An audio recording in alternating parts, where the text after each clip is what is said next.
Hello friends, आप सभी का आपके अपने channel Math X Y Z में स्वागत है।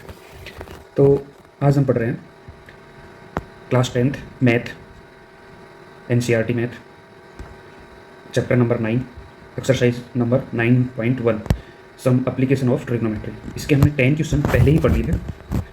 हम जो है 11th क्वेश्चन से हम पढ़ रहे हैं, ठीक है। तो आप अगर पिछले क्वेश्चन पढ़ना चाहते हैं तो मेरे चैनल को सब्सक्राइब कर लीजिए और वहाँ पर जाके पढ़ सकते हैं। तो आइए हम नेक्स्ट क्वेश्चन देखते हैं। जो 10th क्वेश्चन है, 11th क्वेश्चन है, उसको देखते हैं। A TV tower stands vertically on a bank of a canal. एक ये टीवी टावर है जो कि यहाँ पर हमें दिख रहा है। ए बी एक टीवी टावर है। फ्रॉम ए, जैसा कि फिगर में दिख रहा है, ए बी एक टीवी टावर है, एक बैंक के ऊपर है, कैनाल बैंक, ठीक है, नहर के किनारे है, ठीक है। तो ये मान लेते हैं हम ए बी, सी बी एक क्या है, नहर है, ठीक है। ये क्या है, अपनी नहर है, ठीक है, सी बी। तो ये सी बी के बी किनारे के ऊपर ये टावर है। From A point of A other bank, दूसरे बैंक से, इस सी किनारे से, अपोजिट द टावर, जो कि टावर के अपोजिट है, the angle of elevation of the top of the tower is 60। कितना एंगल बन रहा है, 60, जैसा कि हमें फिगर में दिखाई दे रहा है, okay.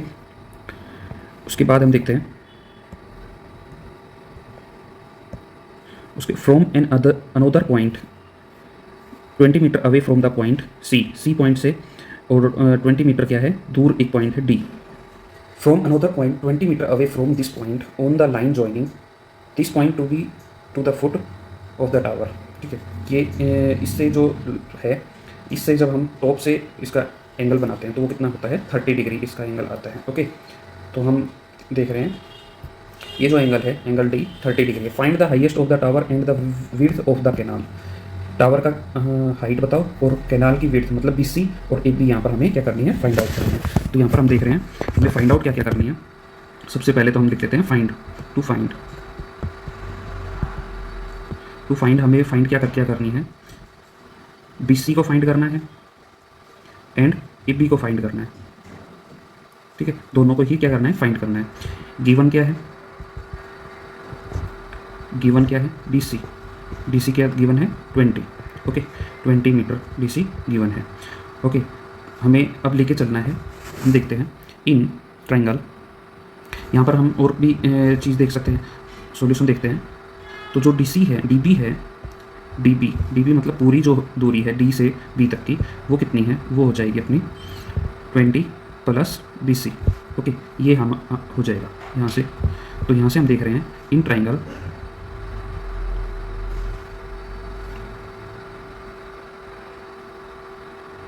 A B D triangle के अंदर हम क्या देखते हैं, ए बी डी जो ट्रायंगल है उसके अंदर हमें फाइंड आउट क्या करना है, डी बी को फाइंड आउट करना है upon A B is equal to, यहाँ पर ये क्या हो गया, बेस हो गया, ये हो गया परपेंडिकुलर, ठीक है।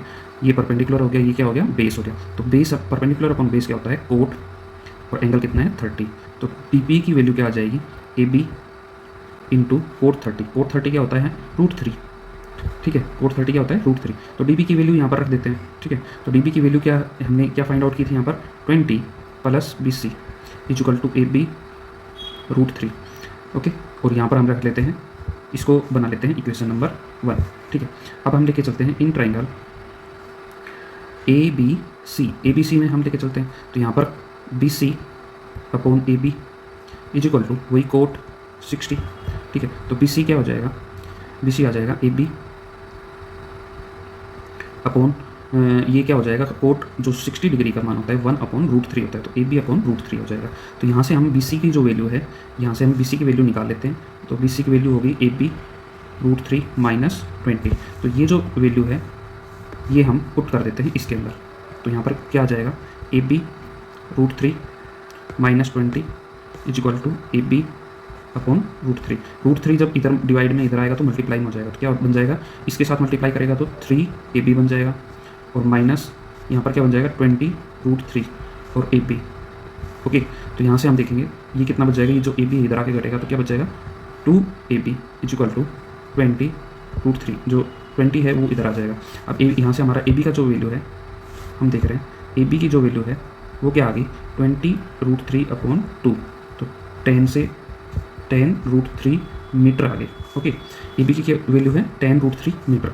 उसके बाद हम देख रहे हैं ये तो आ गई ए बी की वैल्यू, टावर की वैल्यू। अब हम यहाँ पर जो है ए बी का जो वैल्यू है वो हम रख देते हैं इक्वेशन नंबर 2 में, ठीक है। ये है इक्वेशन नंबर 2। तो बी सी बराबर है 10√3 अपॉन √3। तो रूट से रूट कैंसिल, √3 से √3 कैंसिल, 10 मीटर। तो यहाँ से कितना आ गया 10 मीटर। तो यहाँ से हम लिख देंगे hence height of tower is 10√3 metre and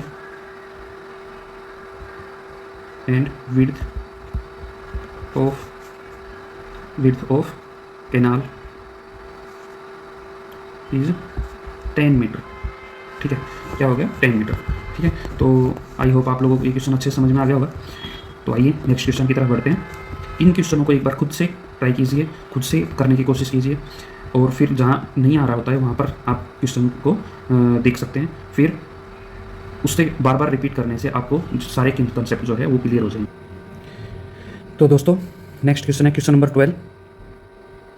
from the top of a 7 metre high building the angle of elevation of the top of the tower is 60, ठीक है। ये टॉप ऑफ द टावर, ये बिल्डिंग होगी A B, क्या होगी building जो कि कितनी है 7 मीटर, ओके। ये एक टावर जो कि डीसी है, डीसी को हम एक टावर मान लेते हैं। यहाँ से टॉप से टॉप का जो एलिवेशन जो बन रहा है वो कितना बन रहा है 60 डिग्री, ओके। तो यहाँ पर एंगल ए क्या बन गया 60 degree. And the angle of depression to its foot, इसके फुट से डिप्रेसेशन एंगल कितना बन रहा है 45। तो हम यहाँ अल्टरनेट इंटीरियर एंगल से देख लेते हैं। तो ये भी क्या बन जाएगा, एंगल सी भी क्या बन जाएगा 45, ओके। तो determine the height of tower, tower की हाइट निकालनी है। तो डी सी निकालनी है हमें, क्या निकालनी है डी सी। तो आप देख पा रहे हैं ए बी और ई सी क्या है यहाँ पर बराबर है। तो हम यहाँ पर देख पा रहे हैं ए बी बराबर है ई सी, ए बी बराबर है ई सी, ओके। एंड और क्या है, और क्या चीज़ बराबर है, एंड बी सी बराबर है ए ई, ठीक है। बी सी क्या है ए ई के बराबर है, ओके। तो यहाँ पर हम देख पा रहे हैं, हम लेके चलते हैं इसमें इन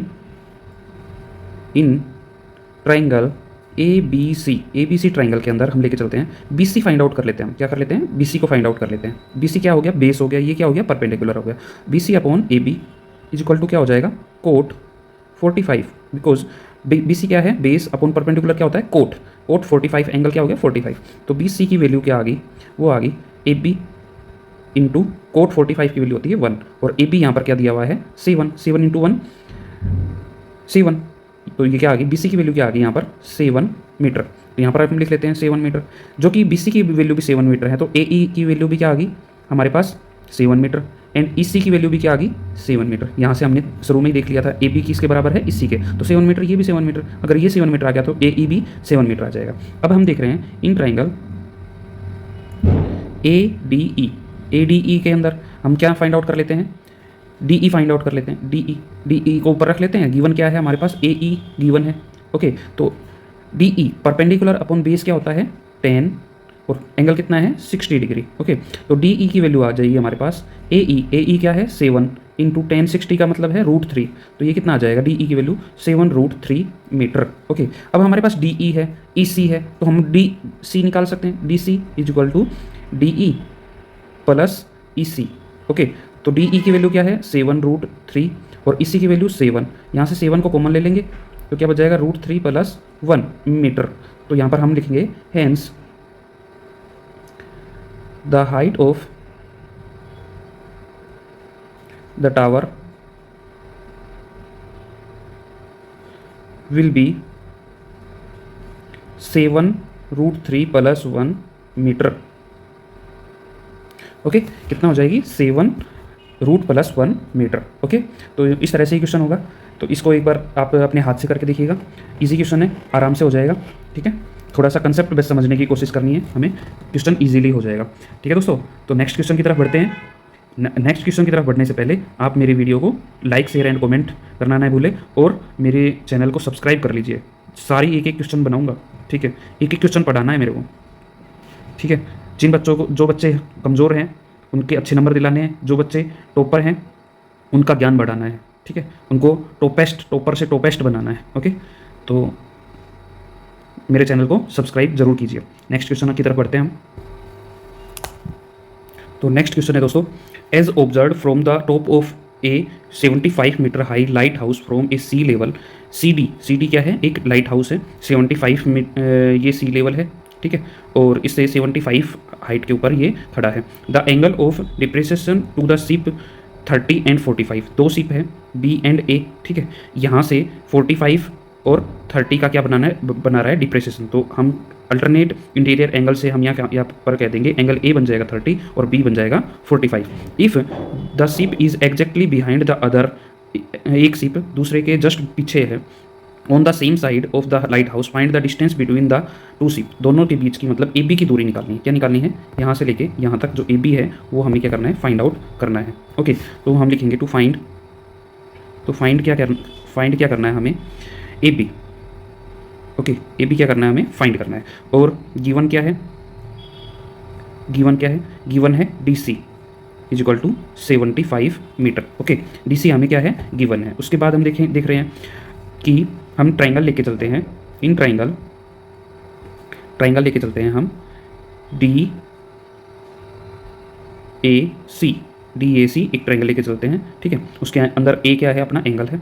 तो यहाँ पर क्या हो जाएगा, हमें फाइंड आउट क्या करना है, ए सी को हम फाइंड आउट कर लें। गिवन क्या है, टी सी मतलब base upon perpendicular, that means cot and cot 30।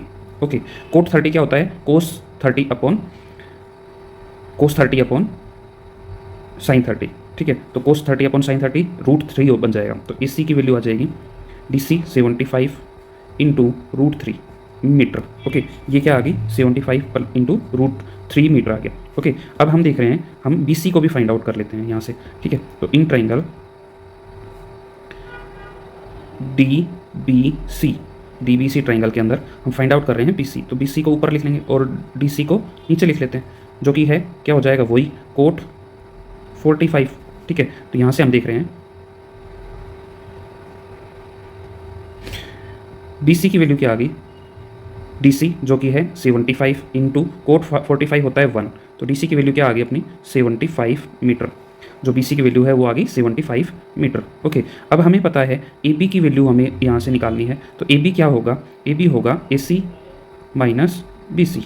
तो ए सी हमने पहले निकाल लिया, ए सी की वैल्यू कितनी है 75 √3 माइनस बी सी कितनी निकल के आया 75, तो यहाँ से अपना 75 को हम कॉमन ले लेंगे, √3 माइनस 1 मीटर। ओके, ये क्या आ जाएगा, ए बी, तो ए बी हमें फाइंड आउट करना था, है ना। तो यहाँ पर ए बी क्या है, डिस्टेंस बिटवीन, हैंस हम लिख देंगे, हैंस डिस्टेंस बिटवीन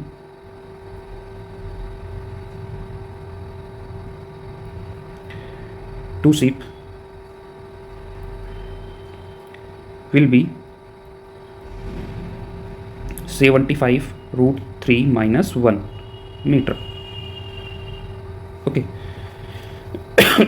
ये क्या हो जाएंगे, इतने मीटर अपने क्या आ जाएगी, एग्जैक्टली अपना शिप के बीच की डिस्टेंसेस आ जाएगी, ठीक है। तो आई होप आप लोगों को ये क्वेश्चन बिल्कुल से अच्छे से समझ में आ गया होगा, तो इसकी प्रैक्टिस कीजिए।